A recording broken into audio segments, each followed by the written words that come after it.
Toujours dans le cadre de la formation, la Confédération générale des entreprises de Côte d'Ivoire, en abrégé CGIC, a initié un atelier d'information et de sensibilisation autour du thème « L'impact de la vidéo-verbalisation sur la sécurité routière ». L'objectif de cette rencontre était de sensibiliser les entreprises du secteur privé sur le fonctionnement de la vidéo-verbalisation depuis le constat de l'infraction jusqu'au règlement de l'infraction et aussi faire une évaluation à mi-parcours de la portée de ce nouvel outil sur la sécurité routière. Serge Déo, Richard Akeke, dans un commentaire de Walter Kofi. 2 heures, c'est le temps qu'a duré cet atelier.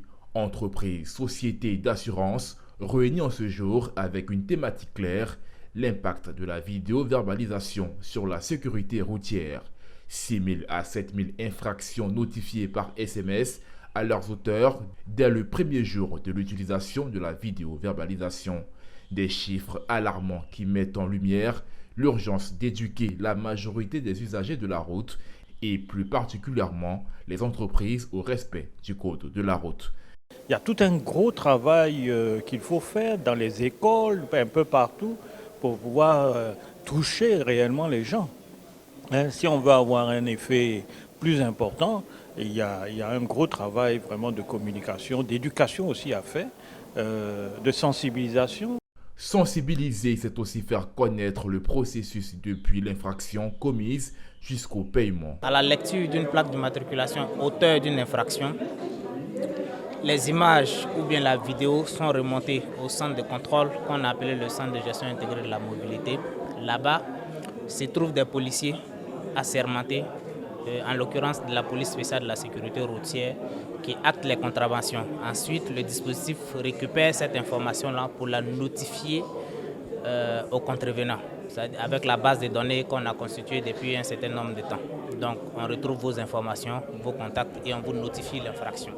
Lozère s'est voulu rassurant quant au taux d'infraction au code de la route qui constitue l'une des causes des accidents sur les routes. Déjà, nous avons enregistré une baisse de 44% de décès, une baisse de l'ordre de 25% de blessés.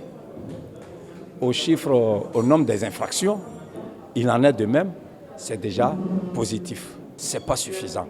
Parce que, monsieur le ministre, nous nous rappelons très bien l'échéance. Jusqu'à 2030, il faut que le nombre de tués soit revu à la baisse de 50%. Au terme de ces échanges, les acteurs entendent perpétuer la sensibilisation dans les domaines d'activité.